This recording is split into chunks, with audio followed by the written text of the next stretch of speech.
I want to talk about the trends that we're seeing in the board search market, in particular around remuneration for advisory board members.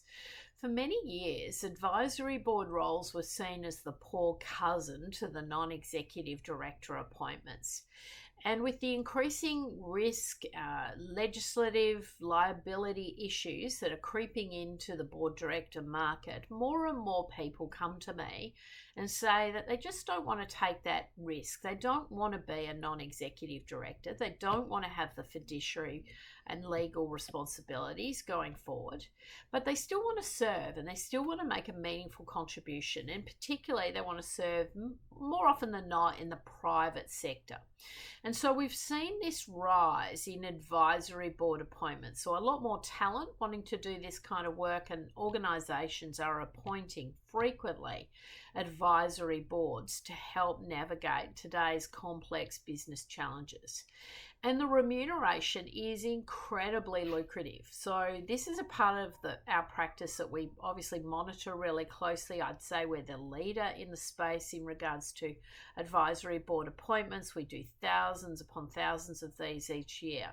We work with private equity, venture capital, family offices, private enterprises, often mandated by the major shareholder, to put in place the A team around these businesses.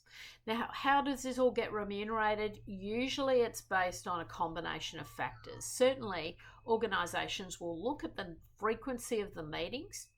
There will be an element of what is the size, the scale of the organisation that you've got to take into account.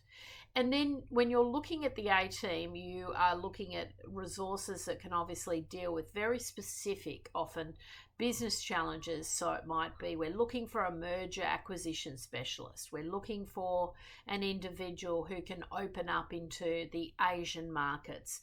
So the briefs tend to be quite specific to the business challenges that the organisation is facing.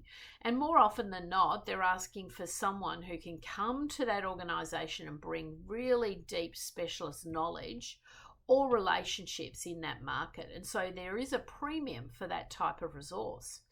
So we often see these sort of fees sort of start at about the $5,000 mark for a board meeting. It can go up to $10,000 for a board meeting and even more.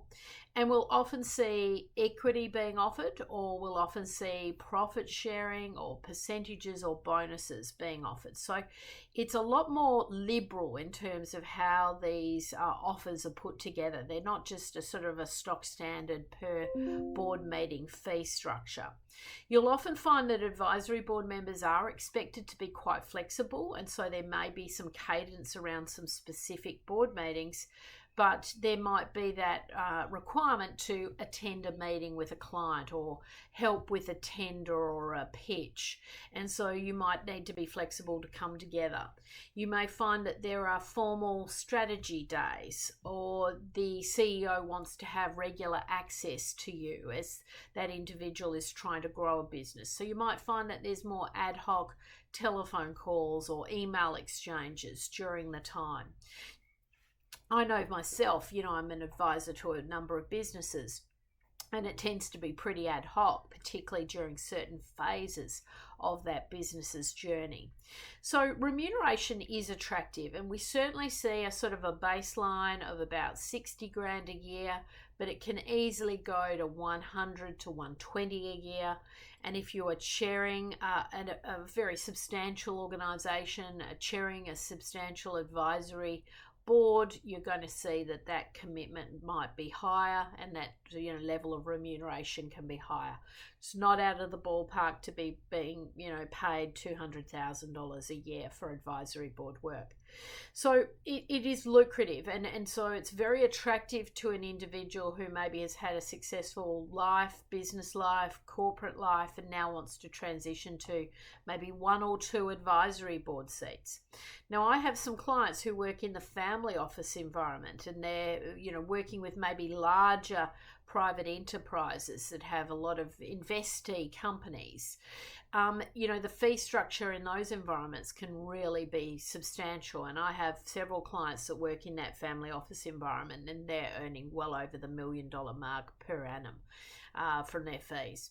A couple of things you do need to watch. You do need to watch that you're never deemed to be a shadow director. So it's very important that you're able to give advice and they can take or leave that advice. And you'd want that contractually, documented in your letter of offer, your contract with the organisation.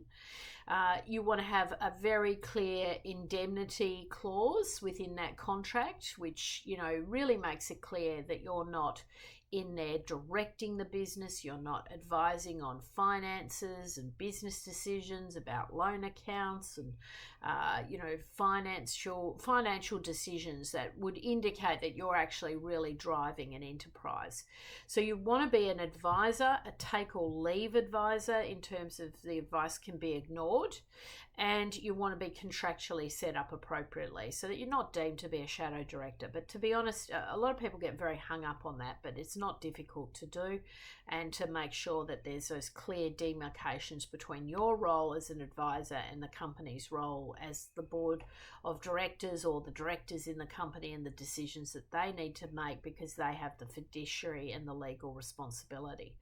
But I think it's very rewarding work. It can be extremely interesting. There's certainly a big trend on to appoint board directors, and I think it's a good opportunity on both sides of the equation for the businesses and for the executives who serve in this space.